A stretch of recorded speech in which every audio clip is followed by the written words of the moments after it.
both ends of the spectrum. Both on the 1.6 engine, you have got the turbocharged one, the Mutant, which is the massive power, 450 horsepower, and then you have this one, which is the throttle body, normal aspirated route, which is around 200 horsepower. And they are both owned by the same person. Got the bug with the 106s, and then went on to this one, the Street Sleeper.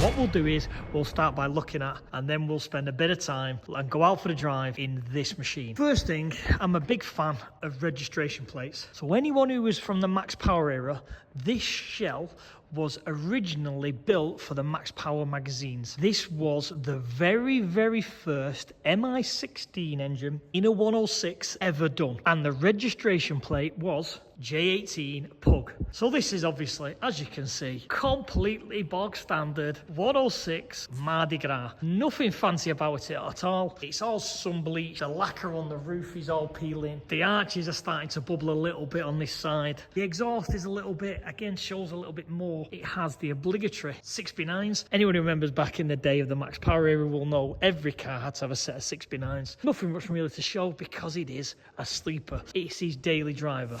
This brings back so many memories from back in the day. It's a solid car. Listen to them bodies. And anyone who's got a Saxo or a 106 needs to buy one of these gear selectors because they are so nice and just positive. Makes you feel a little bit more special, if I'm honest. I'm actually more excited of driving this one than I am the Mutant. Because this was, again, what it was back in the day for me. I'm going to sound like a broken record.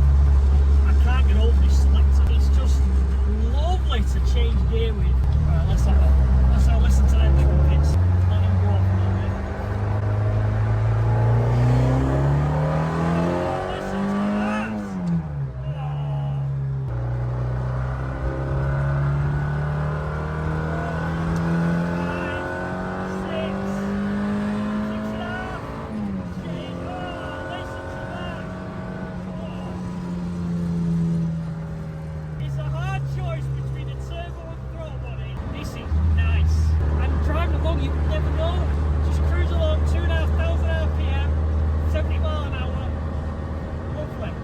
Where do I even start with this beautiful thing? I think everyone will agree, stuff like a rally kit, wide arches, the dimmer kits, if done right, have aged really well. So, some back history of this, as I introduced previously, this was a Max Power car back in the day. It was obviously the blue colour, it got stripped, and the shell was then sold to Hutch after being sat outside for 4 years, rotting, going green mouldy. It was an MI16 on some twin 40-48s, 45 carbs, with nitrous. The actual conversion back then cost roughly around £30,000 because he said the parts in the MI16 was around the £12,000 and then there was the additional cost of labour to put it all in. £30,000 back in the day. Nice now that the car still lives on. We're out in the Mutant, we're having a drive, we're about to go onto the road, just feeling it out and feel the steering because it's very responsive.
So it is the full dimmer 106 body kit. These type of kits they still look good today. BYC, Backyard Civic, very popular in the spoiler fabrication and brackets and stuff like that. A lot of people run these spoilers.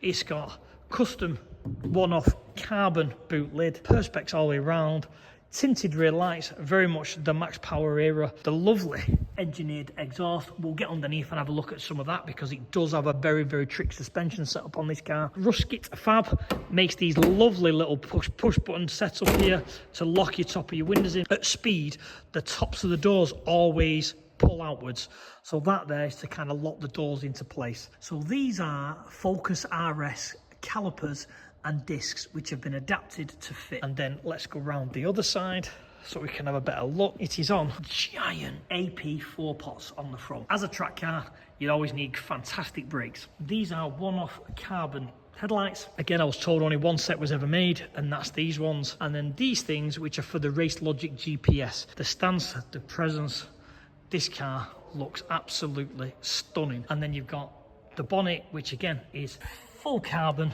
with these giant vents and the modern Peugeot badge to go with it. So the reason why this car was called the Mutant is because it's a combination of so many different parts of so many different vehicles. Low boost!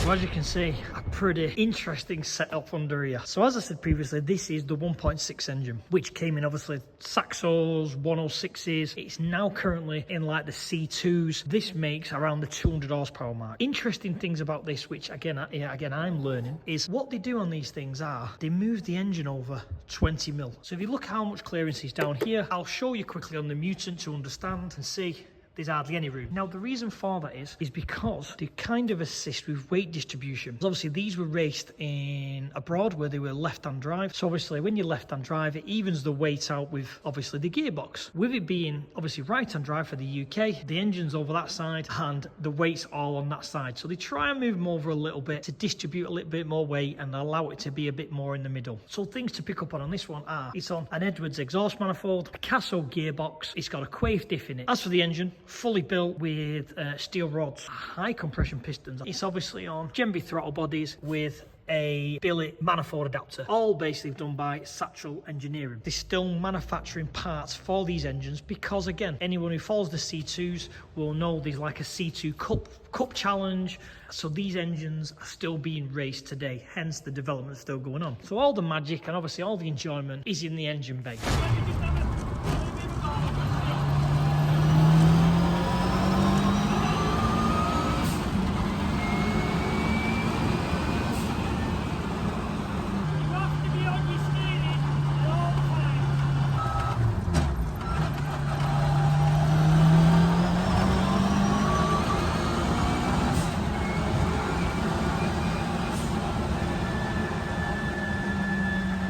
So the car was set up and dynoed at 380 to 400 at 1.5 bar of boost. Turbo is capable of obviously two and a bit bar of boost, which would obviously see the 450 mark.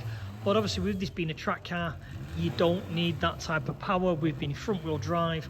Sometimes you can overpower the track. You don't need all the power like in a drag race. Track car, the 380, 400, is more than amicable, and in fairness, sometimes a little bit too much. So going into specs of the engine, again, 1.6, 1.7, maybe a little bit of an overboard, but again, still based around the original 1.6 engine. Peugeot Sport forged crank. It has forged rods, forged pistons. It's on turbo spec cat cams, custom tubular manifold, which has been made by the owner. It's on a Turbo Smart 45 external wastegate. It is on 1000cc Bosch injectors. It's on a full billet inlet manifold, a cam sensor, which is quite rare on these things, which is obviously been adapted so it can run the sequential coils of the R8, as you can see on top. Lovely billet rocker cover, DE gearbox with a Drempf gear set. So this is all straight cut Fiesta ST150 radiator, and then you've got a Pro Alloy intercooler, not one they make. It is basically a Pro Alloy core which has been then modified. I would say modified is better. The end tank's made in-house. This is had everything it needs to make it the ultimate track weapon in something that weighs, I'd guess, 800, maybe a little bit 830, something like that, maybe even a little bit lighter, with around that horsepower at 400 to 450, which is obviously on the massive end. On a track, this thing is going to handle like it's on rails.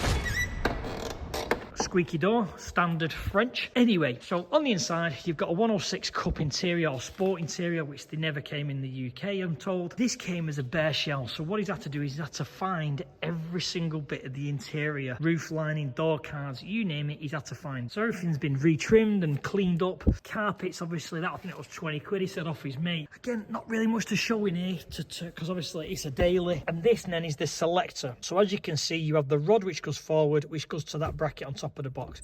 Just makes the gear shift very, very positive feeling. I know on a daily you don't really need, but when you're enjoying yourself, and he does kind of a spirited drive to work with this, that there really helps it feel. Again, the obligatory kind of the max powered head unit, everyone needs one of them when you kind of reminisce. We're all reliving our youth. The later clock, and as I said previously, it has got the 6P9s in the back. He also has, which I absolutely adore because I did it on when I had a bit of a sleeper track car, the obligatory stickers. Elderly driver, be patient, grumpy old get on board. This is, in my opinion, just perfect for having some fun over like a country road, just enjoying it and not having to worry about the physical strain on all the parts. And it's really nice that you can physically see the pair of them, and he owns the pair of them, and I understand exactly what they're both about. So we've been able to get it on the ramp to have a look underneath. Got the under tray stroke splitter, which obviously protects the underside, obviously, when you're on the track. But then we've got under there to have a look at all the suspension settings. Fully rose jointed bottom arm setup. So you've got these fully adjustable rose jointed and bottom ball joints with all the reinforcing brackets, which again, what I do like is everything's been marked, so if everything after a track day can be double checked to make sure it's not come loose. The full Satchel Engineering suspension coilover kit, which has all been reinforced by the looks of things for obviously the steering arms, which are all rose jointed as well. There's no real, play in bushes and bearings. Rose joints are very, very good. 3-inch exhaust all the way through. And let's look at this beautiful piece of engineering. Look at that suspension kit. So if anyone knows the Saxels and the 106s, it was a torsion bar setup, and by torsion bar it goes basically like a bar which goes through here, which goes all the way across, and then you would adjust to get it to lower it and up it and raise and lower, and to stiffen and strengthen and all that type of thing. But this kit gets rid of it and pulls it on individual coilovers, which is absolutely a stunning piece of kit. There's a fixed point on the back axle here and here, so the back axle doesn't technically move. It all kind of flex on this point as it goes up and down.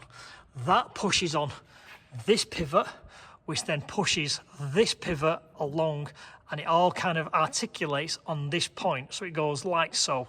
And you can adjust obviously the suspension settings for damp and rebound. That there is what obviously will set this car apart on the track from most. That there looks amazing. Really, really nice laser welding on the exhaust box. That's what the underneath looks like. That is the reason why this thing is going to be a track animal. This is the original cage from when it was in max power. Some of it's been bolted, some of it's been welded. He's added all these extra bars in for the seat belts, obviously standard boot floor. But then we have this box, and this box is obviously where the swill pot lives. Swill pot feeds off the main tank into a smaller tank. You can see it's about a litre, maybe a litre and a half.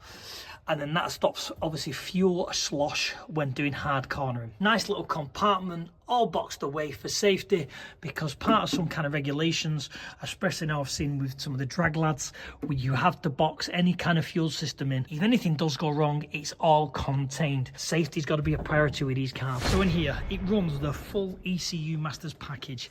Everything from the ECU Masters Black to the the dash to the switch panels to the PDM, everything on this car is all controlled by ECU masters. Cobra seats, which look extremely comfy. Like the other one, you've got the Satchel Engineering gear selector. You've also got this beautiful hydraulic handbrake just close to it for anything like launching or that type of thing. An OBP pedal box, and what I do like is if you want to go faster you press this one, if you want to go slower you press this one. So it has a Corsa electric power steering, very common on race cars. Everyone seems to use Corsa ones. It has the adjustable brake bios, whether you need it on track just to adjust. So what an experience to go out in this, to go out in the Mutant, and to go out in the Sleeper Daily. What has been a bit of an eye-opener today, I want to express this on the video, is the two different types of cars. As much as both of them could be used as track cars, you've got one which you can literally, you don't have to think about your driving. You can go out, smash its head in, have a carefree track day, where then you get in this thing and you have to be on your A game, because this thing is truly insane to drive. And what an experience this has been. Can't thank Hutch enough for inviting me down. It's been a fantastic trip. I hope you all enjoyed it. We've got some bit about driving. We have listened to you guys complaining that I don't go out in these cars, so we've been out, had a bit of a driving them both. I hope you enjoyed that. I signed it off, and I'll see everyone on the next video.